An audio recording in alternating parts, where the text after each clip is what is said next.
सर्व भाविक सज्जन आणि समर्थ सेवेकरी, जगावर येणाऱ्या तिसऱ्या महायुद्धाचं संकट आलेलं आहे आणि जगात भारतीयांना व सेवेकऱ्यांना संकटमुक्त होण्यासाठी, सर्व विश्वात शांती निर्माण होण्याकामी सर्व सेवेकऱ्यांनी दिनांक 6/3/26 तथा उद्या शुक्रवारी 10:30 वाजता श्री दुर्गा सप्तशती ग्रंथाचं वाचन पाठ करावेत, पठण करावं. पाठ करताना 1 ते 13 अध्यायातील वाच्यानंतर आणि ओवीनंतर प्रत्यंगिरा मंत्र आपण जप करावा. प्रत्यंगिरा मंत्र आपणाला माहित आहे. ओम क्षा भक्ष ज्वाला जिव्हे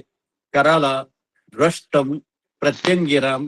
क्षाम ह्रीम हुम फट या मंत्रानं आपणाला उद्यापासून जास्तीत जास्त पाठ श्री दुर्गा सप्तशतीचे करून आगामी येणारं हे तिसरं महायुद्ध थांबवण्यासाठी आपण भारत माता आणि स्वामी महाराज यांना प्रार्थना विनंती करावी आणि मोठ्या प्रमाणात तमाम देशवासियांसह सेवेकऱ्यांनी या उपक्रमात आपला सहभाग नोंदवावा, की जेणेकरून 2 ते 3 दिवसात युद्ध